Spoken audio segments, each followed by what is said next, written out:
Hello বন্ধুরা, কি অবস্থা সবার? আশা করছি সকলে অনেক ভালো আছেন। তো আজকে একটি নতুন ব্লগ ভিডিও নিয়ে চলে আসলাম। আর আজকের ভিডিওতে দেখাতে চলেছি, আপনারা অনেকেই কমেন্ট করেছেন ইকোনমিক্স ডিপার্টমেন্ট নিয়ে একটা রিভিউ ভিডিও চান। তো আজকে সেটা আপনাদের রিকোয়েস্টের ভিডিও নিয়ে আসতে চলেছি। তো চলুন আজকে ভিডিওটি শুরু করা যাক। আর এই হচ্ছে আমাদের ডক্টর মোহাম্মদ ইউনুস ভবন সমাজবিজ্ঞান অনুষদ। আর এই অনুষদের দ্বিতীয় ফ্লোর অর্থাৎ তৃতীয় তলায় আছে ইকোনমিক্স ডিপার্টমেন্ট। তো চলুন শুরু করা যাক আজকের ভিডিও। তো আজকের এই ব্লগ ভিডিওর মাধ্যমে আমি আপনাদের কাছে তুলে ধরছি অর্থনীতি ডিপার্টমেন্টের রিভিউ এবং এর ভবিষ্যৎ ক্যারিয়ার সম্পর্কে। তো অনেকের প্রশ্ন, চট্টগ্রাম বিশ্ববিদ্যালয়ের অর্থনীতি কেন পড়বো? বিশ্বের টপ লেভেলের 3টি সাবজেক্টের ভিতর দ্বিতীয় হচ্ছে অর্থনীতি। একটি জাতির অর্থনীতির কারিগর হচ্ছে অর্থনীতিবিদরা। তাছাড়া সোশ্যাল সায়েন্স থেকে একমাত্র অর্থনীতির জন্যই নোবেল পুরস্কার আছে। এবার আসি অর্থনীতিতে যা যা পড়ানো হয়। অর্থনীতি বিষয়টিতে সামষ্টিক ও ক্ষুদ্র অর্থনীতি, অঙ্ক, পরিসংখ্যান, ব্যাংকিং, ফিন্যান্স, অ্যাকাউন্টিং, ম্যানেজমেন্ট ও অর্থনীতির সংশ্লিষ্ট কতগুলো গুরুত্বপূর্ণ বিষয় পড়ানো হয়। এছাড়াও উন্নয়ন অর্থনীতি, বাংলাদেশের অর্থনৈতিক অবস্থা, শিল্প, স্বাস্থ্য অর্থনীতি, ইসলামিক অর্থনীতি, পলিটিক্যাল ইকোনমি ইত্যাদি বিষয় পড়ানো হয়। সব বাদে অর্থনীতি কেন? অর্থনীতি ছাড়া সবকিছুই অর্থহীন। 21 বিশ্ব অর্থনৈতিক উন্নতির পেছনে অর্থনীতিবিদদের বিভিন্ন গবেষণাই মূল ভিত্তি। আমাদের চারপাশের সীমিত সম্পদের কিভাবে সর্বোচ্চ ব্যবহার করা যায়, অর্থনীতি তা নিয়েই আলোচনা করে। আর তাই তো অর্থনীতিকে বলা হয় রয়্যাল সাবজেক্ট। বর্তমান পৃথিবী যদি কোনো ধাঁধা হয়, তবে তার উত্তর হলো অর্থনীতি। সময়ের সাথে সাথে বিষয় হিসেবে অর্থনীতির অবদান বাড়ছে। আসলে অর্থনীতিতে সমাজবিজ্ঞান আর বিজ্ঞানের সংমিশ্রণ ঘটেছে। আর ব্যবসায় প্রশাসন তো খোদ অর্থনীতির কোলেই বেড়ে উঠেছে। অর্থনীতি এমন এক বিজ্ঞান যার গবেষণাগার গোটা পৃথিবী। অর্থনীতির গেম থিওরি এতটাই মূল্যবান এবং গুরুত্বপূর্ণ তত্ত্ব যে এটা নিয়ে মনোবিজ্ঞান থেকে শুরু করে হালের কম্পিউটার সায়েন্সের বিজ্ঞানীরাও নিজেদের ক্ষেত্রে এটাকে কাজে লাগাচ্ছেন। এখানেই মূলত অর্থনীতির শ্রেষ্ঠত্ব। গেম থিওরি কি জিনিস সেটা জানতে এ বিউটিফুল মাইন্ড দেখতে পারেন। এবারে আসি উচ্চশিক্ষা ও গবেষণার বিষয়ে। দেশের সরকারি বিশ্ববিদ্যালয়গুলোতে অর্থনীতির অনেক বিষয়ের ওপর পিএইচডি করা যায়। এছাড়াও আমেরিকা যুক্তরাষ্ট্র, কানাডা সহ নানা দেশে পিএইচডির সুবিধা রয়েছে।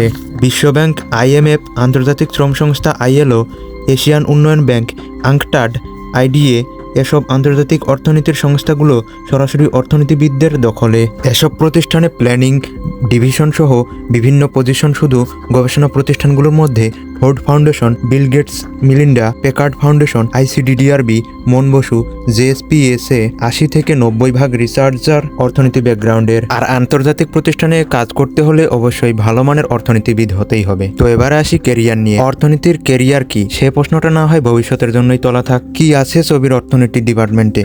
প্রশ্নটি সম্ভবত এভাবে হবে, কি নেই ছবি অর্থনীতি বিভাগে? দেশের অন্যতম সেরা ডিপার্টমেন্ট ছবির অর্থনীতি বিভাগ। বাংলাদেশ ব্যাংকের গভর্নর থেকে শুরু করে সচিব, বাংলাদেশ ব্যাংকের এডি, ইউএনডিপির পরিচালক, বিভিন্ন বিশ্ববিদ্যালয়ের শিক্ষক এবং ব্যাংক কর্মকর্তা, কোথায় নেই এই ডিপার্টমেন্টের ছাত্রছাত্রীরা? আর প্রতিষ্ঠান লগ্ন থেকেই এই ডিপার্টমেন্টের শিক্ষক হিসেবে খ্যাতি কুড়িয়েছেন নোবেলজয়ী ডক্টর মোহাম্মদ ইউনুস, 21 পদকপ্রাপ্ত doctor Mainul Hossain, UGC chairman Abdul Mannan এবং আরও অনেকে। প্রতিষ্ঠার 53 বছর পেরিয়ে যেসব ডিপার্টমেন্টের সব শিক্ষকই ছবির ছাত্র ছিল, তার মাঝে অর্থনীতির বিভাগেই একটি।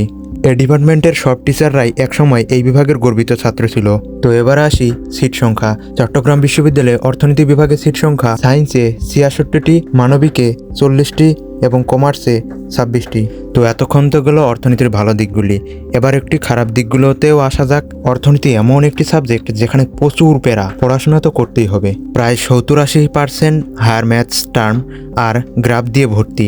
এই সাবজেক্টটি নিলে পড়াশোনা ছাড়া বিকল্প কোনো অপশনই নেই। আর যদি তুমি অঙ্কে প্রচুর কাঁচা হও, তাহলে এতে ধাতস্থ হতেও বেগ পেতে হবে। আর প্রথম ও দ্বিতীয় বর্ষে তো অ্যাকাউন্টিং, ম্যানেজমেন্ট, ফিন্যান্স, ব্যাংকিং এগুলো তো আছেই। তো কষ্ট করলে কেষ্ট মেলে, কথাটা বোধ হয় অর্থনীতি পরিপূরক। জব সেক্টরে এই ডিপার্টমেন্টের চাহিদা বলে শেষ করার নয়। আর যদি ভার্সিটিতে এসে মজ মাস্তি করারই অভিপ্রায় থাকে, তাহলে বলবো অর্থনীতি না নিয়ে অন্যান্য সাবজেক্টগুলো চুজ করাটাই বেটার হবে। আর মজার ব্যাপার হলো, বাহ্যিক দিক থেকে এটাকে রসকসীন সাবজেক্ট মনে হলেও যখন এই সাবজেক্ট নিয়ে পর্যালোচনা করবে, তখন অর্থনীতির চেয়েও রসালো সাবজেক্ট তুমি খুঁজেই পাবে না।